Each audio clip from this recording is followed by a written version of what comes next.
Oi pessoal, como vocês estão?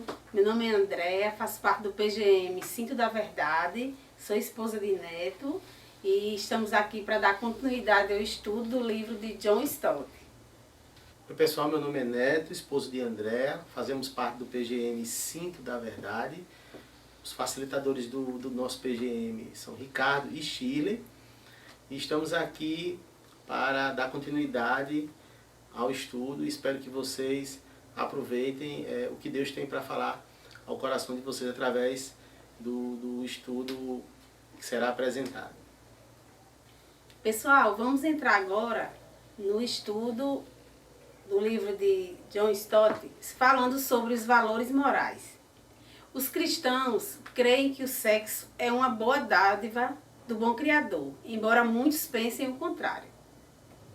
Vamos ver agora o que diz o 7º mandamento, que é: não adulterarás. Como André falou, o 7º mandamento fala: não adulterarás. Nós cremos que desde o princípio Deus criou o homem à sua imagem, homem e mulher. Gênesis 1, 27. Que a nossa sexualidade diferenciada, masculinidade e feminilidade, é, portanto, criação sua, e que ele instituiu o casamento. Foi ideia dele, não nossa, para a satisfação mútua dos parceiros, tanto como para a procriação de filhos. A definição do próprio Deus para o casamento é que o homem deixará pai e mãe e se unirá à sua mulher, e eles se tornarão uma só carne. Gênesis 2, 24. Em outras palavras, o casamento é uma união monogâmica e heterossexual, que começa publicamente ao deixar os pais e se consuma com o ato sexual. O próprio Jesus endossou os 2 textos de Gênesis, que eu acabei de citar, e concluiu: portanto, o que Deus uniu, ninguém o separe. Marcos 10, 6, 9. Mais tarde, Paulo acrescentou a bonita verdade de que o marido e mulher, no seu amor um pelo outro, devem refletir o relacionamento entre Cristo e sua igreja. Isso está em Efésios 5, do 21 ao 33. Uma vez estabelecidos esses grandes pontos positivos, aí então a proibição bíblica faz sentido. É precisamente porque instituiu o casamento como um contexto adequado para o prazer sexual que Deus o proíbe em qualquer outro contexto. O adultério é explicitamente condenado, porque sendo um relacionamento sexual entre uma pessoa casada e outra que não seu cônjuge, é a ofensa mais direta ao casamento, negando ao cônjuge, provavelmente também por meio de engano, a fidelidade originalmente prometida e prejudicando o desenvolvimento dos filhos. Mas outras formas de imoralidade sexual estão implicitamente incluídas, pois elas também minam o casamento. Fornicação, que é o sexo entre pessoas não casadas, e convém dizer que inclui o viver junto antes do casamento. É uma tentativa de experimentar o amor sem o compromisso. Isso também pode se tornar uma forma de crueldade por despertar em um dos parceiros o desejo de um relacionamento duradouro, que o outro não está disposto a satisfazer. Já a união homossexual deveria ser considerada pelos cristãos, assim como por todo mundo, não como uma alternativa legítima para o casamento heterossexual, como defende a comunidade gay, mas como algo incompatível com a ordem natural criada de Deus. A única experiência de uma só carne que Deus autorizou é dentro da monogamia heterossexual. É para defender e proteger as bênçãos positivas do propósito de Deus no casamento que os cristãos se negam a aceitar qualquer outro relacionamento que tente competir com ele ou contradizê-lo. Um outro ponto, os cristãos recusam-se a aceitar que os nossos desejos sexuais sejam fortes demais para serem controlados. Concordar com isso seria rebaixar os seres humanos à categoria de animais. Faz parte do nosso testemunho cristão insistir em que sempre que somos tentados, não importa com que intensidade, Deus providencia um escape para os que o possam suportar. 1 Coríntios 6, do 18 ao 20. Que é possível controlar os impulsos sexuais, que devemos fugir da imoralidade sexual, que o nosso corpo é o templo do Espírito Santo que habita em nós, que não somos de nós mesmos, pois fomos comprados por alto preço, e que devemos, portanto, glorificar a Deus com o nosso corpo. Isso está em 1 Coríntios 6, do 18 ao 20. Pessoal, passando agora para o próximo mandamento, que é não furtarás. A proibição de roubar pressupõe o direito à propriedade privada e de mantê-la protegida. Agora vamos ver com Neto do que se trata esse mandamento. Não furtarás. Para termos uma sociedade ordenada e segura, é preciso que haja uma distinção bem clara e reconhecida entre o que é nosso e o que é dos outros. Confundir essa distinção é sempre antissocial.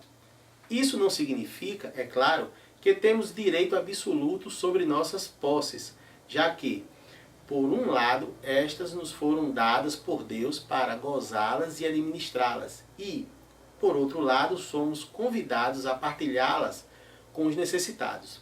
Mas significa que devemos reconhecer os direitos de propriedade dos outros e não interferir no que é deles. O mandamento possui uma aplicação mais ampla do que simplesmente subtrair os bens de outra pessoa. Ele inclui todo tipo de desonestidade, trapaça, intriga, extorsão, transações obscuras, trabalhar horas a menos, sonegação de imposto e contrabando. O cristão deveria ser conhecido por sua honestidade e total confiabilidade. Se nos envolvermos em algum tipo de roubo, é indiscutível que temos de restituir aquilo que tiramos. No Antigo Testamento, a restituição era mais do que simplesmente indenizar. Se alguém roubar um boi ou uma ovelha, terá que restituir 5 bois pelo boi e 4 ovelhas pela ovelha. Êxodo 22:1, Números 5:7. Zaqueu, o coletor de impostos fraudulento, provavelmente tinha esse tipo de legislação em mente quando se converteu, pois disse a Jesus publicamente: Olha, Senhor, estou dando a metade dos meus bens aos pobres, e se de alguém extorquir alguma coisa, devolverei 4 vezes mais. Está em Lucas 19:8. Proibir o roubo é também encorajar as pessoas a ganhar o seu próprio sustento, de modo que estejam em posição de sustentar a si mesmas e as suas famílias, como também os pobres. Paulo dá uma memorável orientação a um convertido que antes era desonesto. O que furtava, não furte mais. Antes trabalhe, fazendo algo de útil com as mãos, para que tenha o que repartir com quem estiver em necessidade. Está em Efésios 4:28. De ladrão a trabalhador, a benfeitor. Somente o Evangelho poderia efetuar tal transformação. Pessoal, e agora o 9º mandamento. Não darás falso testemunho contra o teu próximo. O primeiro contexto ao qual esse mandamento pertence é o Tribunal de Justiça. Enquanto o juiz e o júri ouvem os casos da promotoria e da defesa, o destino da pessoa acusada está fundamentalmente nas mãos das testemunhas que foram convocadas a testemunhar sob juramento e que então se submetem às perguntas e inquirições. O perjúrio é uma ofensa extremamente abominável, porém não é desconhecida. Jesus não foi o único prisioneiro que sofreu nas mãos de falsas testemunhas. O falso testemunho pode nascer também no contexto do lar, no ambiente de trabalho ou na comunidade mais ampla, na forma de calúnia ou fofoca maliciosa. O 6º, o 7º e o 8º mandamentos foram feitos para proteger a vida do assassinato, o lar e a família do adultério e a propriedade do roubo das pessoas. Já o 9º mandamento visa proteger sua reputação do falso testemunho. Um bom nome é um bem muito precioso. De fato, mais vale o bom nome do que as muitas riquezas. É melhor do que a prata e o ouro. Provérbios 22:1. Tomá-lo de alguém é uma espécie de roubo. Destruí-lo é uma espécie de assassinato. A proibição de falso testemunho traz consigo a responsabilidade implícita de ser uma testemunha fiel. A verdade importa a todos os seguidores de Jesus Cristo, pois ele mesmo alegou ser a verdade e disse ter vindo para testemunhar da verdade. Mentiras e subterfúgios deveriam ser abomináveis para nós. A nossa palavra deveria ser conhecida como confiável e, acima de tudo, deveríamos dar um testemunho ousado de Jesus Cristo. Tanto a testemunha falsa como a verdadeira dependem do uso da língua. Consequentemente, este mandamento nos faz lembrar o imenso poder da língua humana, para o bem ou para o mal. Ela é um pequeno órgão do corpo, mas se vangloria de grandes coisas e tem uma influência enorme. Está em Tiago 3:1. É tão indomável que, embora os seres humanos tenham conseguido dominar todas as espécies de animais, aves, répteis e criaturas do mar, a língua, porém, ninguém consegue domar. Ela é um mal incontrolável, cheio de veneno mortífero. Tiago 3, 7 e 8. Interessante é o que o mesmo apóstolo Tiago, que escreveu isso, também já havia afirmado antes que, se alguém se considera religioso, mas não refreia a sua língua, engana-se a si mesmo. Sua religião não tem valor algum. Tiago 1, 26. Então, o controle da língua é possível. Nós deveríamos ter a sabedoria de orar constantemente como o salmista. Põe guarda, Senhor, a minha boca. Vigia a porta dos meus lábios. Salmos 141, 3. Bom, pessoal, chegamos ao último mandamento, que é: não cobiçarás a casa do teu próximo. Não cobiçarás a mulher do teu próximo, nem seus servos ou servas, nem seu boi ou jumento, nem coisa alguma que lhe pertença. O último mandamento é particularmente importante porque transforma o decálogo de um código civil em uma lei moral, de uma preocupação com o comportamento exterior em uma preocupação com a santidade interior. Nós não podemos ser processados na justiça por cobiça, já que a cobiça não é um ato, mas uma atitude do coração. A cobiça está para o roubo, assim como a raiva está para o assassinato e a luxúria para o adultério. É uma disposição que pode posteriormente explodir em ação pecaminosa, até mesmo criminosa. Paulo reconheceu a importância que este mandamento tinha para ele antes de sua conversão. Ele nunca teria conhecido que era pecado. Escreveu: se não fosse pelo mandamento, não cobiçarás. Ele achava que era inculpável. E de fato, era em termos de justiça exterior. Mas este mandamento o condenava, porque lhe revelava o estado de seu coração. Cobiça é idolatria, escreveu Paulo em outra carta, Efésios 5, 5. Isso a torna um pecado contra Deus. Além de ser pecado contra os seres humanos, é desejar tanto alguma coisa ou alguém, e tanto mais do que a Deus, que permitimos que essa coisa acabe usurpando o lugar que de direito pertence a ele. Mas cobiça é também egoísmo. De fato, este mandamento aponta diretamente para a ganância da sociedade de consumo e seu cínico descaso pelas pessoas pobres e famintas do mundo. O contrário da cobiça é o contentamento. Ele recebe mais ênfase no Novo Testamento do que na sociedade ocidental hoje em dia. Conservem-se livres do amor ao dinheiro. Lemos em Hebreus. E contente-se com o que tem, porque Deus mesmo disse: nunca o deixarei, nunca o abandonarei. Hebreus 13, 5. Assim também Paulo, apesar de seus muitos sofrimentos e privações, pôde escrever: aprendeu o segredo de viver contente em toda e qualquer situação. Tudo posso naquele que me fortalece. Filipenses 4, do 12 ao 13. Além do mais, existe algo fundamentalmente apropriado sobre o contentamento quando lembramos que somos peregrinos em viagem para casa, para Deus.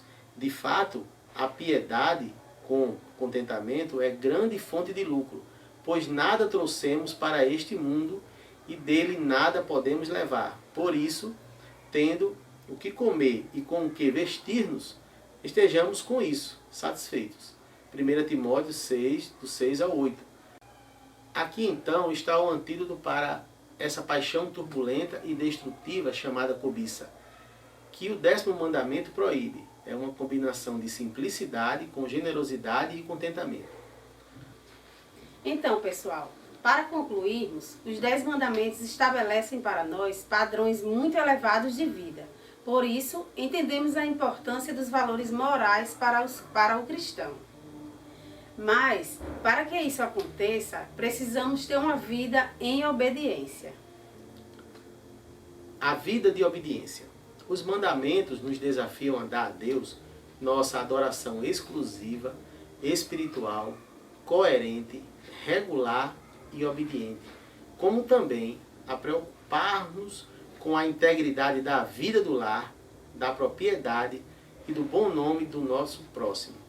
Compreender as implicações radicais dessas exigências reveladas por Jesus no Sermão do Monte, percebendo nelas uma convocação a amarmos a Deus com todo o nosso ser e amarmos o nosso próximo como a nós mesmos, é capaz de levar-nos a um profundo desespero. De fato, foi este o propósito inicial de Deus a nos dar a lei, expor e condenar nossos pecados, tirando assim de nós toda e qualquer esperança de salvar a nós mesmos. Pois, desse modo, pode-se dizer que a lei nos aponta para Cristo como um único, exclusivo e indispensável Salvador. Mas, uma vez que a lei nos conduziu a Cristo a fim de sermos justificados, Cristo nos manda de volta a lei para sermos santificados, contanto que nos lembremos de que somente o Espírito Santo pode escrever a lei em nossos corações e nos permitir obedecê-la. Precisamos valorizar cada vez mais o inestimável dom do Espírito que habita em nós. Então iremos a Cristo cada dia e a cada novo dia reabriremos nossa personalidade diante dele para que o Espírito Santo possa nos encher e transformar. Lembremos também que o próprio Deus estabeleceu certos canais por meio dos quais a sua graça santificadora pôde nos alcançar. Esses meios da graça compreendem a leitura bíblica, a oração, a adoração, a comunhão e o culto da Santa Ceia. Precisamos fazer aquilo que os puritanos chamam de um uso diligente dos meios da graça, pois, como dizia J.C. Ryle, aplicando o ditado à vida cristã, não há recompensa sem esforço. A nossa saúde física nos dá uma boa ilustração. A melhor forma de garantirmos a saúde e combatermos as infecções não é recorrendo aos medicamentos certos quando surge uma epidemia e somos expostos aos micróbios, embora isso possa ser necessário, mas sim criando uma resistência durante o restante do ano por cultivarmos regularmente bons hábitos alimentares, sonos, exercícios disciplinados. Assim também, o verdadeiro segredo para se lutar contra o mal é desenvolver uma vida de santidade. Não é o que fazemos no momento da tentação, embora de fato precisemos clamar a Jesus Cristo por libertação, mas antes o que fazemos no restante do tempo, acumulando força espiritual por meio de uma vida disciplinada no Espírito. Bom, pessoal, chegamos ao final do capítulo 7 do livro de John Stott. Espero que vocês tenham gostado e possam aplicar da melhor forma possível na vida de vocês. Obrigado, pessoal, por ter separado um pouco do seu tempo para ver o vídeo e ler o capítulo 7. E estaremos entrando no capítulo 8 do livro de John Stott, que é a leitura da Bíblia e a oração.